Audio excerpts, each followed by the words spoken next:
Keep watching The Politics every Friday, 12 p.m. Eastern Time on New York Parrot TV, the voice for humanity. Good afternoon. This Friday before Memorial Day, I am Robert Press, the official reporter for this Parrot TV, the Bronx Chronicle, Co-op City News, Parkchester Times, and my own blog at www.100%bronx.blogspot.com. And you can also see me, if you didn't, in the Netflix movie, Bring Down the House, where I am co-starring with Congresswoman Alexandra Ocasio-Cortez. And let me introduce my co-host. And because it's Veterans Day, I want to just say thank you, Anthony, for being in the Navy. You were, let's see, what was the position? I believe you were a cook, was it? Or did you swab the decks? And can we have the picture of Anthony at the award ceremony where he received an award? That's the award that you see on the Financial Focus program, the little golden eagle. He was given that by Community Board 7 at a meeting that they had, a special meeting honoring the veterans. And can we have that picture as Anthony comes on? And introduce yourself, Anthony.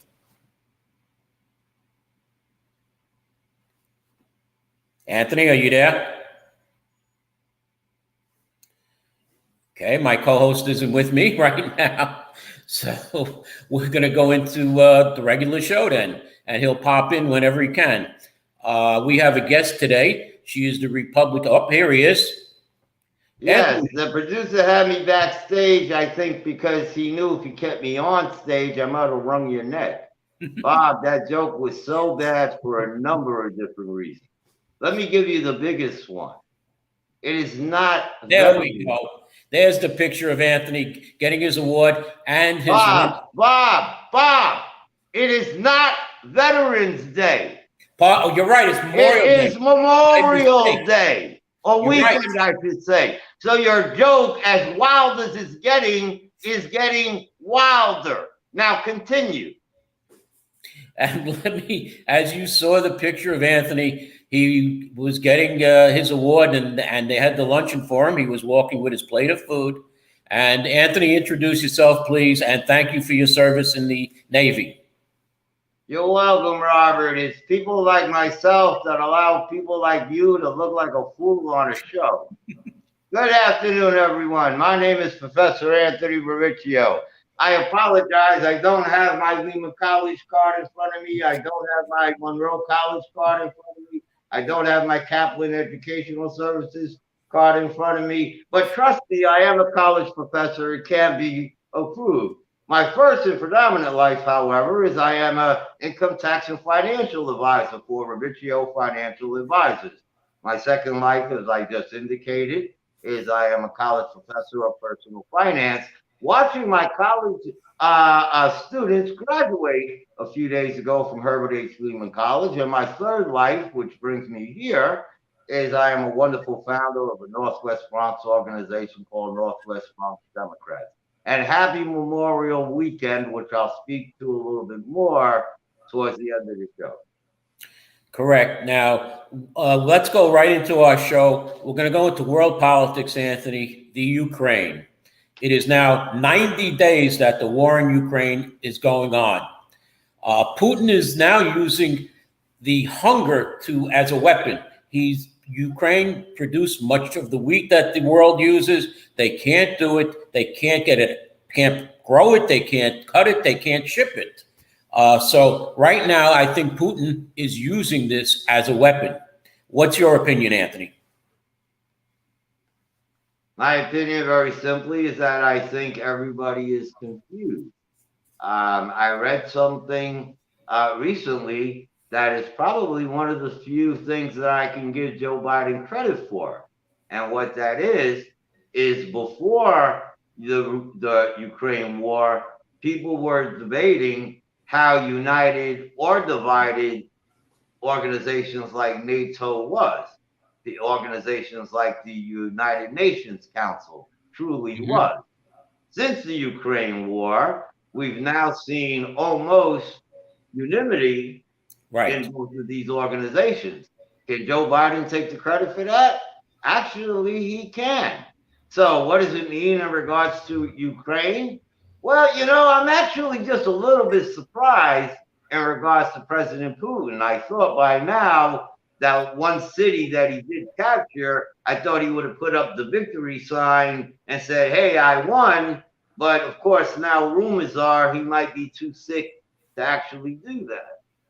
Well, there's also reports that they're deporting Ukrainians to the remote parts of Russia, all right, to depopulate the Ukraine, and that the United States is thinking of sending in special op troops to protect the embassy in the Ukraine.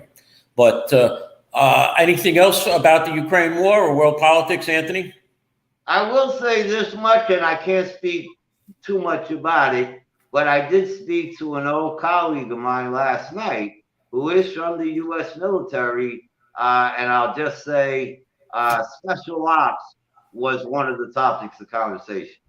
Okay, and let's now go into our favorite topic, Bidenomics, since you mentioned Joe Biden. I understand that the stock market did very well, and my index had went up. I don't know how much. How much did my index go up, Anthony? Ladies and gentlemen, this week on Financial Focus University, live Friday at 5. Hopefully we can have some go-go girls to go with it. You will find that we always cover an index called the Bob Press Index. About 3 months ago, when the market first started doing some tippity turns, Bob gave me a call, said, Anthony, what should I do? I told him I really only give specific advice to clients, but I do give him some general ideas. Bob said, Anthony, I'm all in. And for 8 weeks in a row, he basically took a bloodbath. Barring today, because the market is, of course, open 5 days a week, not 4. Barring today, the Bob Press Index is doing absolutely wonderful. Barring today, the Bob Press Index has gone up 3%, barring today. But of course, during the course of the past prior weeks and months, your index has been down 9%. So we're still down, but we're having a great week. Why are we having a great week? Well, a lot of economic indicators have come out this week that I think, although it shows a mixed economy, it shows an economy that is still slightly growing with the most fear now in play. The biggest fear now in play from an economic standpoint is higher interest rates. So do higher interest rates lower the growth of the economy? Well, eventually there will become a point where that will happen. But recent indicators such as consumption spending has gone up this week. Jobless claims has actually gone down this week. So the economy is reading a lot of these indicators, which I'll go more over specifically on the evening show, to show that the fact that higher interest rates, where the Federal Reserve has pretty much said they're going up, they're going up, they're going up, they're going up, they have not gone up to the point yet where our economy is slowing down. Again, there will become that point, barring any fiscal policy or any other type of monetary policy. But right now, it looks like we don't have a booming economy, but we have an economy that's still above water. Because it's above water, the market finally decided to explode. Why did it explode? Because I think, it was like the college graduates that exploded a few days ago, right? Everybody graduated. Everybody had a great time because they did 4 years or 5 years or 6 years of college. And, can we credit Joe Biden for getting infant formula back to the United States? We've had plane roads come from across the ocean, from Switzerland. I think a plane load came from Germany. Can we credit him by getting the factories back? But the one thing you can give Joe Biden a whole bunch of kudos. You can thank Joe Biden for creating the problem, and you can thank Joe Biden for finding alternative ways to stop the problem that he created. Right, but people are worried that the plant that they're reopening, which was contaminated, may still have some contaminants in it. They're not 100% sure that that plant is safe to reopen to Well, produce the formula. you And this know, is like I said, whose administration was that under? whose? Yeah. All the past presidents, Obama, Trump. No. You can't blame.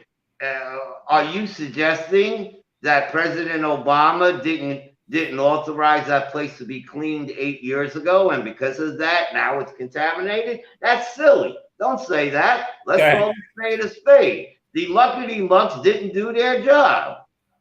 Well, all right. You mean at the state level, the inspectors, where the plants are? I don't know how else to put it to you. Correct. 35 years ago, I wasn't a professor or a financial advisor. I was a housekeeper. If I forgot to mop the floor, I would be in big trouble. So what do you think is happening here? People forgot to mop the floor. Does it go back as far as Donald Trump or Barack Obama? Who knows? It might go as far back as Lyndon Johnson.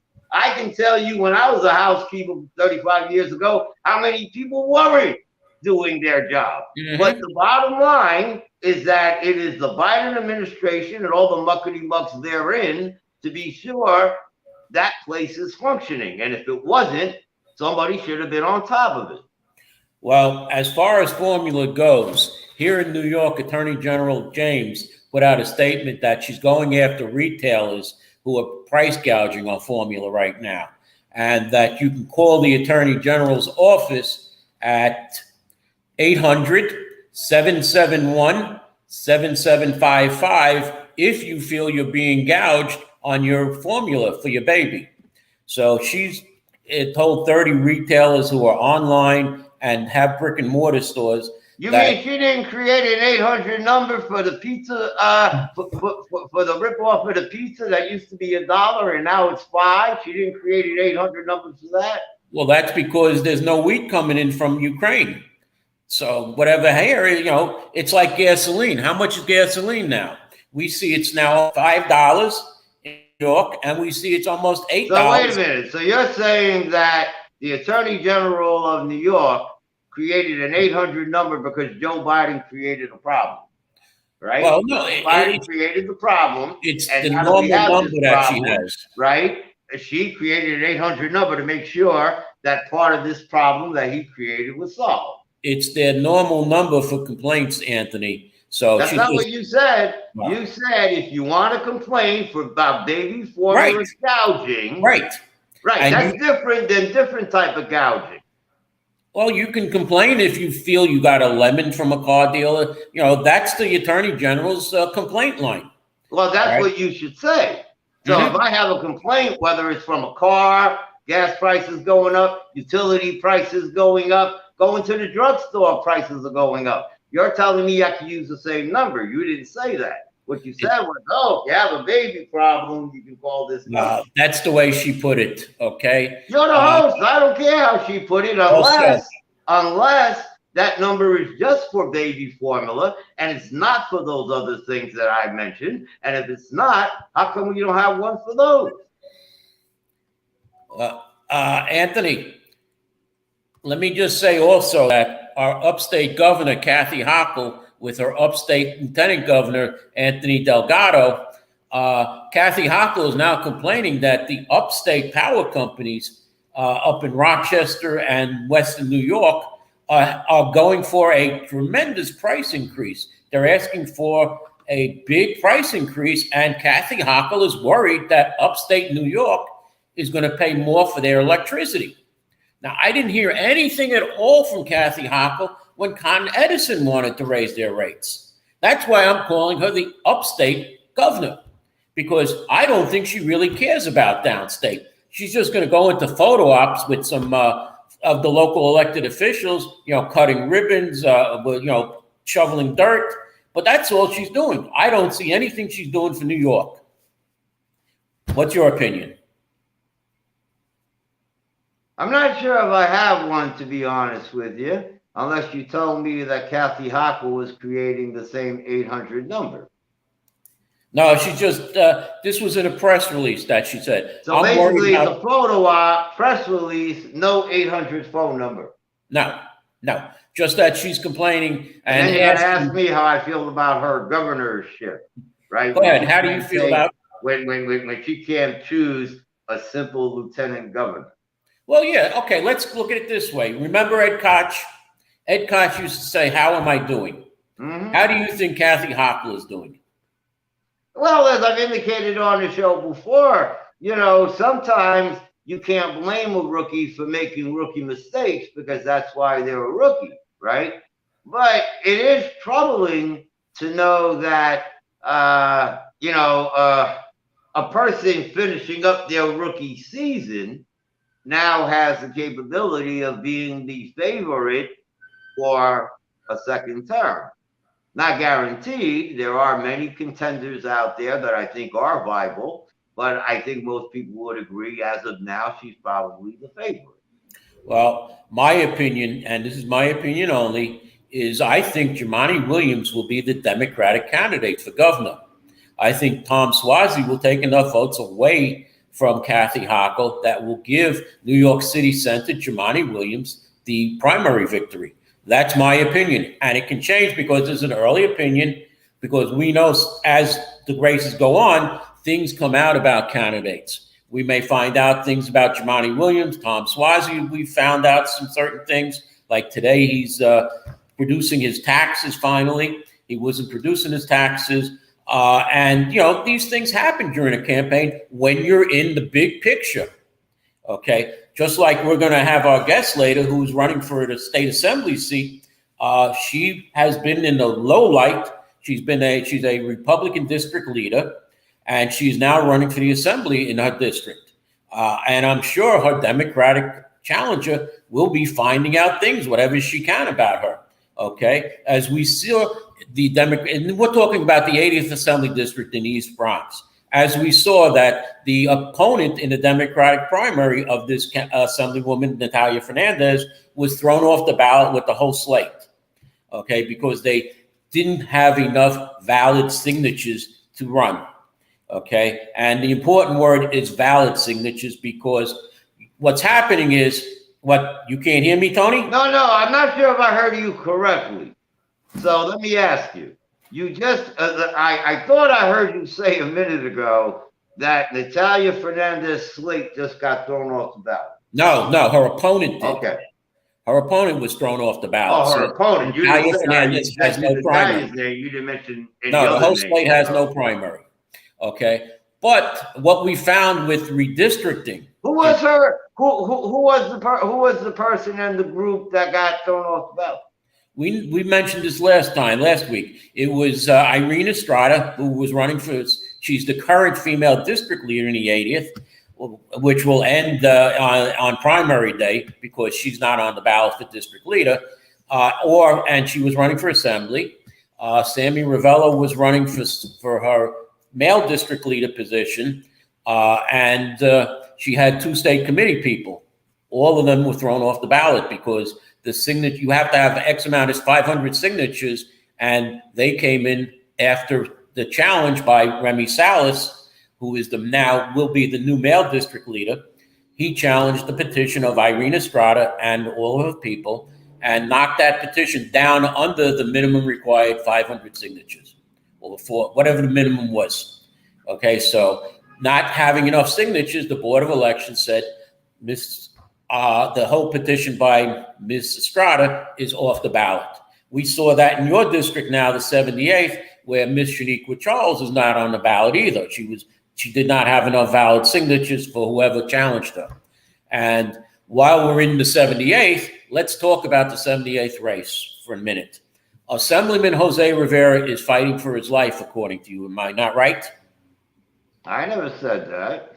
Oh, well, who is it? He's being challenged by the Community Board 7 chair, Emmanuel Martinez, and the former 79th Assembly District candidate, aligned with Reverend Ruben Diaz Sr., George Alvarez. all right, who seems to have moved into the 78th Assembly District and is now running in the 78th Assembly District. George is a very nice, he's got a couple of the business where he's collects money for their, he's a, what would you call him, Tony? I would call him an aspiring community leader that has run for elected office twice in the last 4 years and has lost very badly. And do you think he's going to win this time in the 78th? I think in regards to Mr. Alvarez, that moving the district lines up a couple of blocks, which again, I guess allows him in his mind to believe he has a shot, because I'm sure he does have some friends up those lines a little bit. Actually, in the 78th, I should take that back. They didn't go up. They actually went down. Right. So in that encompass, yes, he's developed and he's had some friends there. But do I believe that the George Alvarez name is going to be pronounced all throughout the upstate boundaries of the 78th Assembly District, up near Kingsbridge, up near Bedford Park, up near the brand new Marshall Parkway area? His name has come out there, so I'm not going to say he hasn't done a good job in marketing. I have seen his name on flyers and posters in the Marshall Parkway area. And that is Assemblyman Rivera, you better start doing a good marketing job. However, I think George still has a lot to prove when he gets up here. It's good to know that the Assemblyman is going to have a number of challengers. Yes, that's going to make his life a little bit more difficult than others, but if you've kept up with the races of Assemblyman Rivera over the last 10 years, he's had 10 years of very viable challengers at the end of the day winning it. Now, yes, the 78th has changed in population growth as far as demographics, as far as it becoming much younger. So that's, in my opinion, is going to be the key worrisome area. Where do I think Jose will win? I think it will be a good race. I think right now Jose is the favorite, but it's still an open question. You'd be voting for the 78th Assembly District. Would you be voting for Assemblyman Jose Rivera? I will give you and the rest of the Bronx my answer in an upcoming show. Okay, but I've always said that Jose will lose the primary. Correct? How many times have I said that? About 5 times in the past? All right. I actually think Jose is going to win this primary. So, Jose, you're in a lot of trouble. But let's move on to the state Senate. And I would venture to say, I would venture to say that I think this, that race would have been a lot juicier if Shaniqua Charles could have gotten on the ballot. It's a shame that not once but twice now, there's a very big and subtle difference between having a group of wonderful activists, which she does have. She has a wonderful group of activists, but there's a very big difference between being an activist and doing the political work. What I mean by, in this case, the political work are the signatures. Right. There's a whole method to it, including training. When we used to do it as an organization, I always included training as part of it. So when you don't go through that process, sure, it's going to be harder to get signatures. And of course, the incumbent and any other well-paid people, because, this is now really up to the lawyers, right? Because the lawyers and the consultants are the ones now that are going to be making they just made the dollars. And we see now candidates are running. For instance, I received a call from Mr. John Perez. He is collecting signatures for the 34th State Senate District. He is? Is that official? Yes. He told me that his people are out there collecting signatures. We know that Christian Amato is a candidate in there, he said. And we know that Pamela Stewart Martinez has said she's going to run in the 34th since she lives there. And I'm hearing that a woman from New Rochelle is running. All right. And I've been told, and I haven't been able to get to the Bronx County office to ask Jamal Bailey because at a recent breakfast for the 49th precinct, Jamal said, come in and see me anytime. I went there yesterday. The door was locked. Nobody was there. I tried a couple of times and I can't get to see Mr. Bailey because I wanted to run in the 34th Senate District and I wanted the Bronx Democratic County organization back. Wait a second, Bob. So you've been on this show since the beginning of the year, promoting that they're putting the Bronx Democratic Party office in your neighborhood. You've shown pictures of it being downgraded, upgraded, fixed. You keep talking about how it's only 3 blocks away from you. No. And you mean you still can't get through the front door? Nope. I got through once, and Jason. Good luck getting signatures. That's all I can say. Wow. So, I mean, what I'm planning to do, though, Anthony, or I should say, I would love to get a candidate. I'm not going to run since I don't think I can get enough signatures now, and I know I can't afford you. So, I'm not going to be running for the state Senate. But what I would do, oh, look, we have Mayor de Blasio with our safest big city. Too bad he's not in office anymore, and we've seen the city go down to pot. But what I'm amazed at is people like Miss Biaggi. Okay, here we see a photo of Alessandra Biaggi. She collected signatures for New York 3. She got them in Bronx, Long Island, and her area in Pelham. Okay, but she's not running in that area. She should be running against Jamal Bowman because that is her congressperson. But she decided to run up in New York 17 against Sean Patrick Mahoney. So her signatures she got from Long Island will count, so she doesn't have to collect signatures anymore. And Mondaire Jones, who was running against, it was a debate of Sean Patrick Mahoney against Mondaire Jones. He decided, well, he's openly gay, and he's going down into the Manhattan, Brooklyn district. So his signatures from upstate New York carry him to run in a Manhattan, Brooklyn district. I would love to go out to Brooklyn, get signatures, put them in for the 36th state Senate district, and dare Jamal Bailey to come after me. And I would say, well, I collected my signatures just like these people. This one collected out in Long Island and is running upstate New York. The other one, Mondaire Jones, collected upstate. He's running in Brooklyn and Queens. And who knows how many other people are running in districts that they didn't collect petitions. Bob, as I've indicated to you off air, it would not surprise me between now and September, we hear of lawsuit after lawsuit after lawsuit after lawsuit.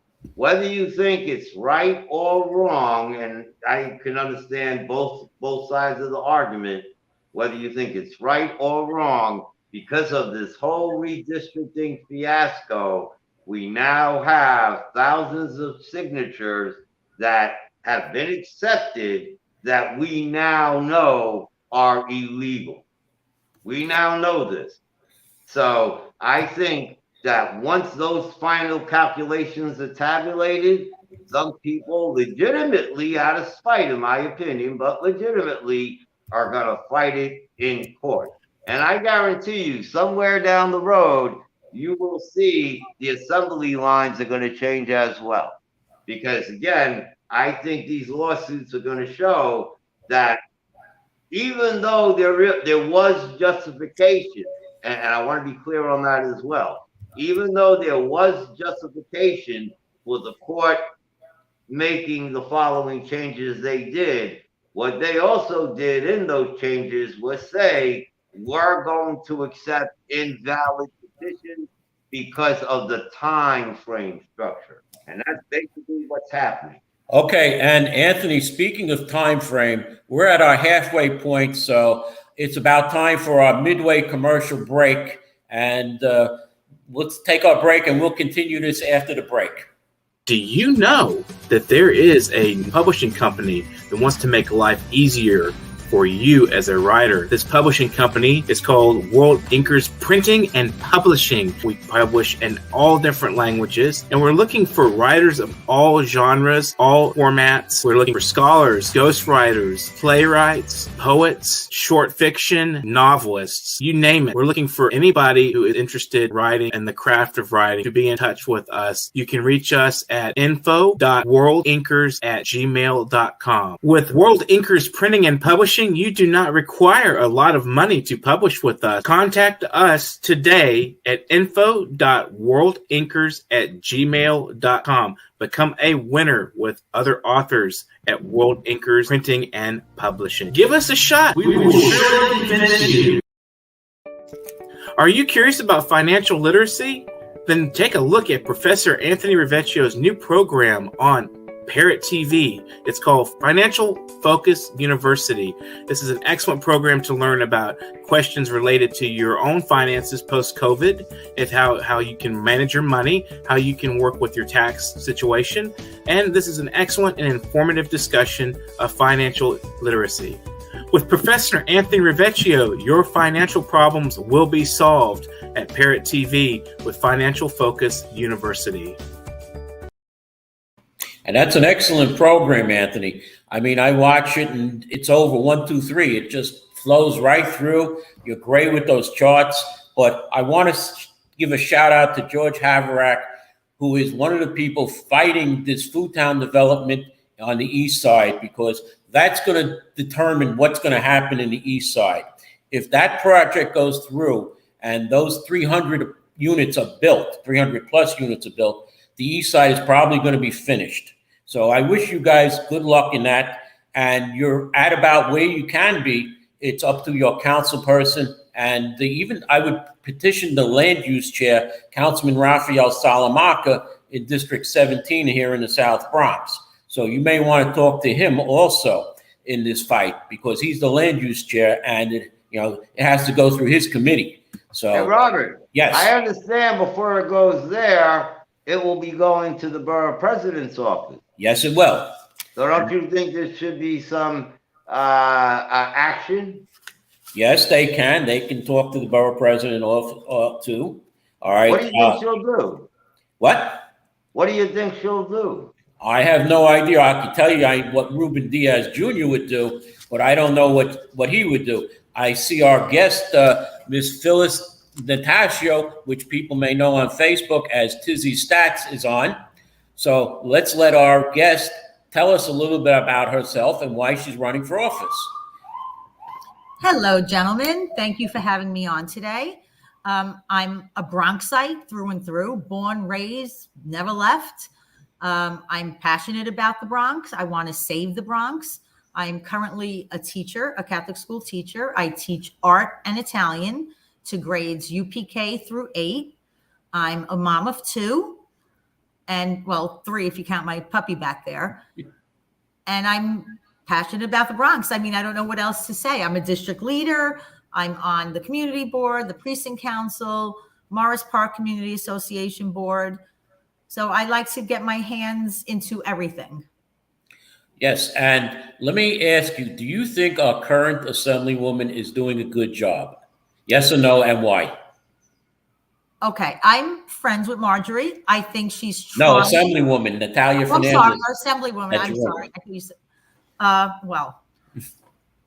We never see her. She's never at any event. She didn't even come to the precinct council breakfast. She sent one of her representatives. She doesn't come to any of our meetings. We are very underserved here in the Bronx. Even when she does have her so-called events, like she just had a shredding event yesterday, it's in the morning hours or early afternoon hours, while most people in this community are at work. She's never had a food giveaway in the Morris Park, Williamsbridge area. And she's an absentee assemblywoman. Well, I will say that she helped us on the Pelham Parkway. I'm a member of the Pelham Parkway Neighborhood Association, and she did have her new district leader, Remy Salas, deliver some turkeys to give out at the turkey giveaway we do every year. Right. Let me correct you, Mr. Press. Let me correct you. What Remy Salas received was the marked stag turkeys that were delivered to him and all of the other muckety mucks. And Remy Salas made sure that organizations like yours received the muckety muck turkey. Now, go ahead. Right, Anthony. Yep. But if you've been, and I'm sorry about this, Phyllis, if you noticed and been at our Pelham Parkway meetings, I gave our organization a check for $1,000. Bob, this isn't about you, the turkeys. I understand that. It's about our candidate. Tis, Yes, love. let me ask you a question, my dear. First and foremost, let me congratulate you. Thank you. I understand you're running for assembly. Is that correct? Yes, I am. And you're running in a district that you say you lived in all your life, right? I came from Arthur Avenue right to this district. So my question is, living in the district for such a long period of time, and I won't ask how old you are, although you look 39. I love you. Thank you. What do you believe are the 2 or maybe even 3 things the district needs to make it better? Funding. We don't get funding from any of our elected officials. Crime. We need to do something about the crime issue. Quality of life is gone in this area.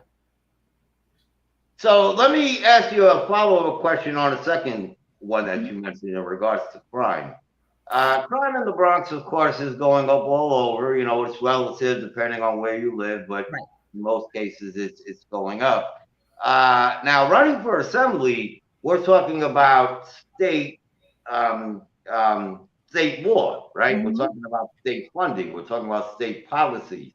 What in those areas can the assembly person do? What would you do to help reduce crime in the district? Well, number one would be bail reform. That came about up in Albany. Bail reform, we needed some sort of a fix, but they put the wrong fix in. We should have expanded our court system, added more judges, so people aren't sitting in jail for 2 years awaiting trial if they can't make bail. That's what needed to be fixed, not this revolving door of everyone going in and coming out again. Well, let me just, Anthony, let me say something here on bail reform. Wait. 1 second, Anthony, Anthony, I'm the host. Let me say this. No, we're the host. I want to do a quick. We're the host. I just want to do a quick follow-up. Anthony, I said we're the host. Let me get this in, Anthony. I just want to do a quick follow-up. So that takes care of New York State. What would you do district-wide? Well, first of all, I would make sure I can work with my council member. And we have to separate state and city. Yes, I might be the assembly person that's up in Albany, but I have to still be able to put my hands into things that concern our city and our community. So one of my main things is NYCHA. Our NYCHA complexes are a disgrace. There are ceilings falling down on people. Yes, that's not a state issue, but I would press my council person, whoever I needed to make sure that NYCHA is audited. Where is the money going? Because it's not going to the people. It's not fixing the apartments.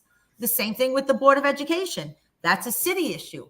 I will demand that the Board of Education is audited. I teach in a Catholic school. Our funding is a fraction of what the public schools get. And our grades are through the roof while public schools are failing. Something's not right here. We have the biggest budget of most states, and the people aren't seeing it. Okay, what is your opinion then, while you're on the public schools, of mayoral control? Do you think it should be continued or stopped, and how would you replace it? Well, I think parents need to have more of a say in education. Mayoral control, I don't know. Honestly, I don't know how I feel about that right now. It depends what comes with it. Is he going to have a panel that includes parents and teachers? Because the teachers are always left out of anything to do with education. One thing you should know about parents: when their children are in school, they can be swayed by the principal or the superintendent. I know that from being a parent leader and watching other parent leaders being swayed. It's best not to have parents whose children are in the schools on these panels, believe it or not. Okay, I'm talking as a past parent leader. It's people with experience who have no conflict that their children can be, that they can be manipulated by their children. All right, we need community leaders and maybe even some parents on a panel. But if we look at these community education panels, all right, I watched them when they began. The first question was, "What's wrong in your school?" Good, stay there, and that's it. Okay, so they don't care about parents. Still, after 20 years of male control, parents are still in the left back. Teachers, okay, teachers aren't really the answer. And I know you're a teacher because there was what was known as SAVE legislation by the New York City Board of Education. And the deputy commissioner, the deputy chancellor was addressing this issue. And he says, well, Robert, hold on, Tony. Let me introduce the UFP representative. They know what's going on. Not that I agree with Robert. We got this passed in Albany to get the problem children out of the classroom. Okay? Robert, teachers this is not about what happened 25 years ago when those teachers are probably now grandparents. It's still happening in the schools, in the public schools, Anthony. The parents have less power now than they ever had. But Bob, your opinion doesn't make it right or wrong. I'm also a teacher. I'm also a college professor. And I would both agree and disagree with you because, as I said on a prior show, but professors are finding out firsthand, sadly, that people in public schools are not graduating. Right, they're not prepared. And now they want CUNY to lower the standards to accommodate those kids that can't graduate through common standards. So if the bureaucrats aren't going to say that, who else can say that? Only the teachers can say that. Yes, but it's up to the state legislature to do something about it. But if the state legislature is listening to the bureaucrats, right? And you're saying, well, we don't want teachers there. Well, then who are they going to hear? They're going to hear the bureaucrats. Well, all right, let's move on to another subject. The subject of... And by the way, ladies and gentlemen, that's just my opinion and Robert's opinion, which has nothing to do with Tiz's opinion. And Tiz, welcome back to the show. Thank you. We had a homeless shelter that was rejected in Board 11. We had a group home rejected in Board 11, which is where you live in Community Board 11. What is your opinion of the homeless situation in New York City, and how can the state legislature help, solve it? Well, shelters where they're sticking 10 people in a room is not the answer. Homeless people will not go into the shelters because they don't feel safe. Safety has to be key. They need to have single bedrooms. I believe that's what the mayor is trying to do right now with his new type of homeless shelters. So you would support that type of homeless shelter? Yes, absolutely. Okay. And as far as the schools, the public schools, would you like a state takeover of the public schools since the city seems not to be able to handle it? No. You want it back in the city?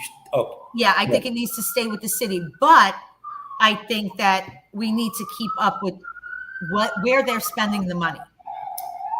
That should be a state issue. We need to know where the money's being spent. Are you in favor of vouchers? Yes. Okay, Anthony, any questions? And hello, Kevin Diola. Hi, Kevin. Anthony? Hey, Kevin, good morning. Kevin, doesn't Tiz's living room look wonderful? That's not why she's on. I don't know. My question to her would be, how does she take care of the furniture? Well, okay, here's a question for you. Frequently? Here's a question for you, Tiz. The state income tax department, used to have local offices. We had one in Westchester County nearby where if you had a problem, you went to. We have the federal income tax at over here in, where Simone is, what's that called? On, Hutch Metro? Hutch Metro Center, yeah, I'm sorry, drew a blank on the Hutch Metro Center for some reason. All right. What do you do? Would you like to see a state tax department in the city? So Absolutely. people, I think every borough should have one. because, you know, there's problems now. No, they're not sending out forms anymore. Right. They destroyed forms. All And- paper forms that were sent in this year were shredded. Anthony, any questions? I do have a general question, but Go ahead. I'm hoping Tiz can dissect it a little bit for me. Tiz, in your running, and I presume you're running as a Republican candidate, am I correct? Republican and conservative. And conservative. Are you running with a slate, or are you just running by on your own ticket line? There are, of course, the district leaders on my ticket. And who would that be? Steve DeMartis and myself. And, you know, I like to look at districts as district trees, right? So, you know, so to me, it's not just the assembly person, right? It's the assembly person, the district leaders, the state committee people. Now, for a number of different reasons, which if I spoke about it, we wind up taking the rest of the show. We know that the 80th Assembly tree, which is right now Democratic, right, is pretty much broken, right? We have two district leaders that we have two district leaders that are not only not in support of their assemblywoman, but they can't even make the ballot to even challenge or keep their own position, right? So my question to you would be, what are you going to do? What is your ticket going to do to win? Well, first of all, I would never go against my district leaders. Our assemblywoman does not support her district leaders. And that's just unheard of. You have to work together.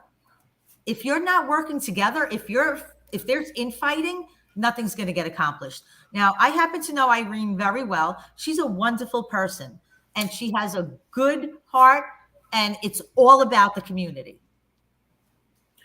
So Okay. I would make sure that. But they didn't. And even though on general terms I wouldn't agree with you, the end result is that didn't happen, right? The community didn't support her. Okay, true. But I think it comes from the assemblywoman. Whoever is the assembly person needs to support their district leaders. They need to work together. They can't keep fighting with each other.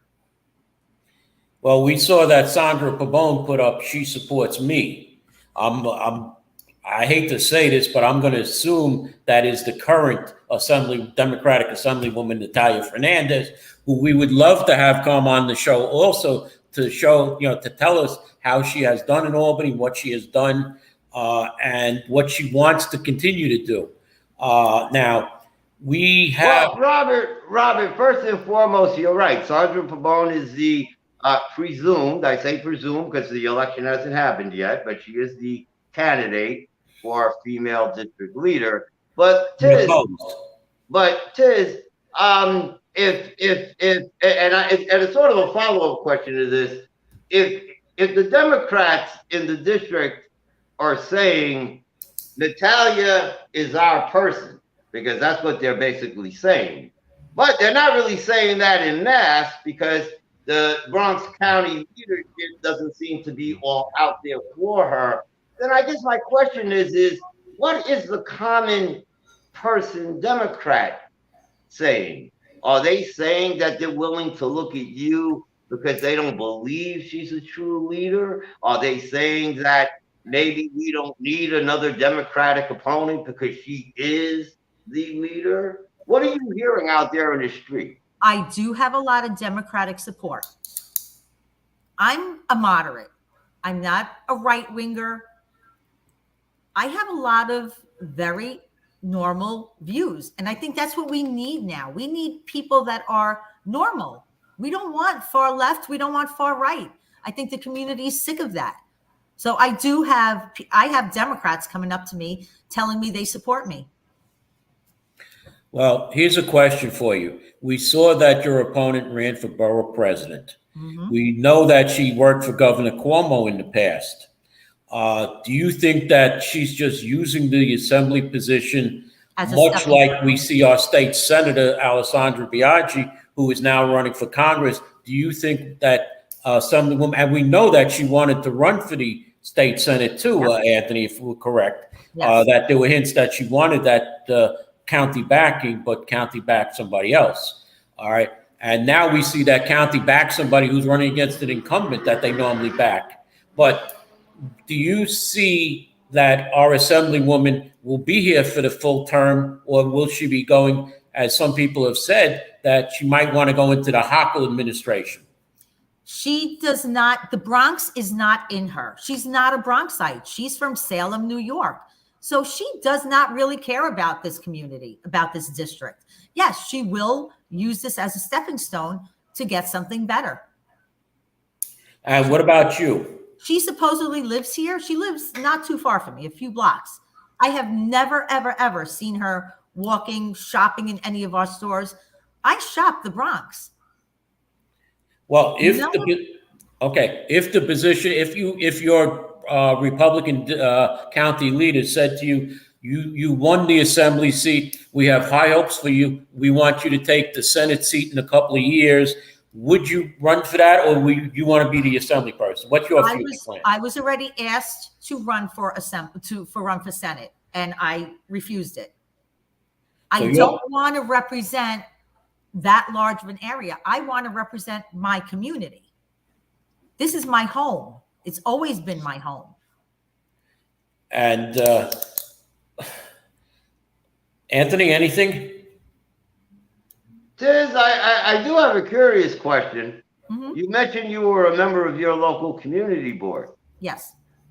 What are their feelings about the changes that are going on in the district, and from a more of a political end as opposed to a community?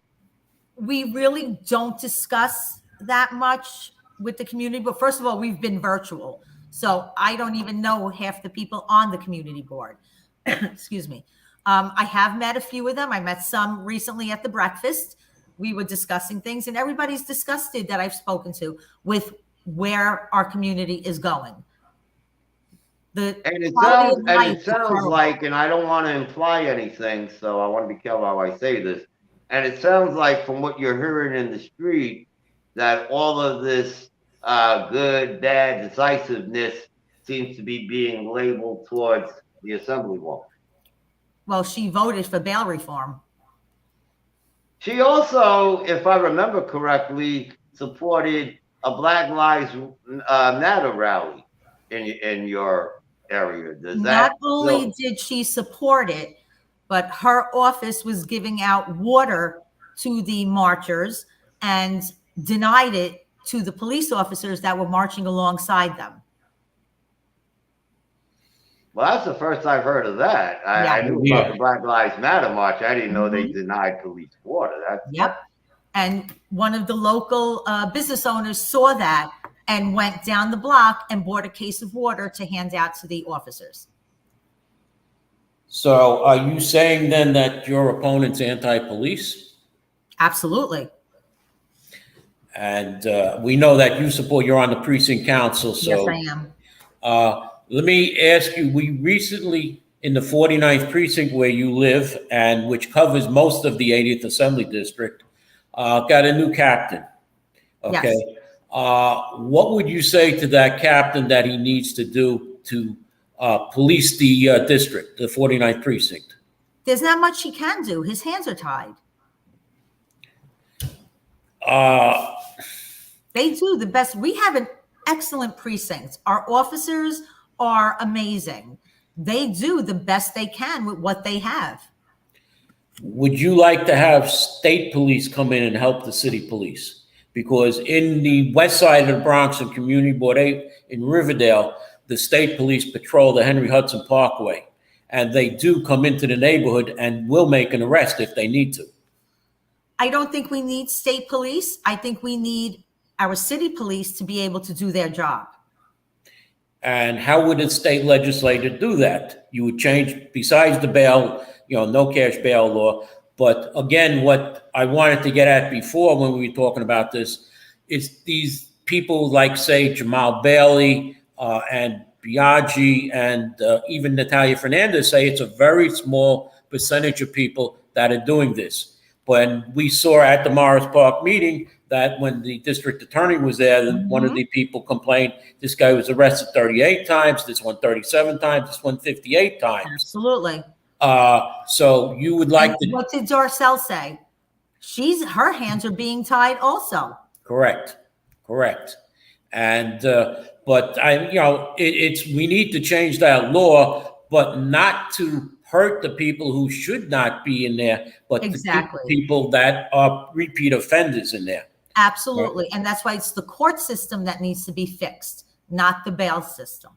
Well, we have about 2 minutes left. So would you like to make a closing statement for about 1 minute, and then we'll sign off today? Okay. Thank you for having me on today, gentlemen. I enjoyed it. I look forward to continuing to serve my community.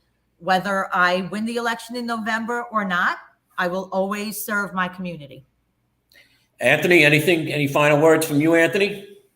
Tiz, I hope to have you back on the show again as the race becomes, more heated during the course of the summer. Absolutely. My pleasure.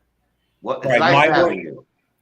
And those are my words exactly. Anthony, in our closing few minutes, let's talk again about redistricting. We have 3 minutes left. Bob, if I might, only yes. Because you ruined the opening of the show. Ladies and gentlemen, let me close the show, the one and only time. Fine. Anthony will close the show.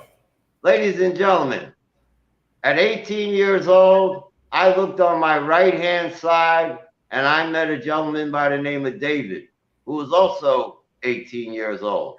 We were on a submarine ship. We were on top. Our orders were that there were hostages in Iran, and we had what was called a 30-day standby. Many of us went to bed night after night during those 30 days, not knowing what tomorrow would bring. Many of us were taught that when we did get the signal, it was a very simple analogy: kill or be killed. Well, come to find out that the Iranian hostages was saved. And come to find out that all of those sailors came home. Sadly, however, some of them did commit suicide. And of course, later on, we find out that this Monday, we are celebrating Memorial Day. Ladies and gentlemen, please have a great 4-day weekend. Please don't forget the reason why we're celebrating our 4-day weekend. Everyone take care. Have a good weekend. That's it.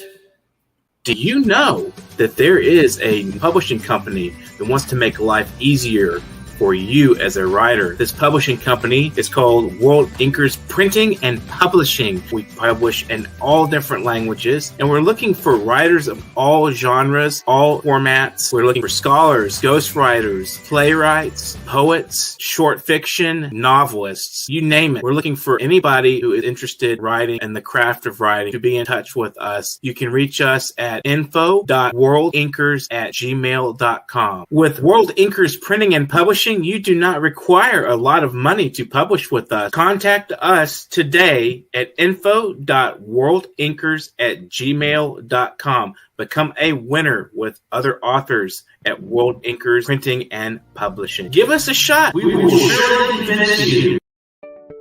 Are you curious about financial literacy? Then take a look at Professor Anthony RIVIECCIO's new program on Parrot TV. It's called Financial Focus University. This is an excellent program to learn about questions related to your own finances post-COVID, and how you can manage your money, how you can work with your tax situation. And this is an excellent and informative discussion of financial literacy. With Professor Anthony RIVIECCIO, your financial problems will be solved at Parrot TV with Financial Focus University.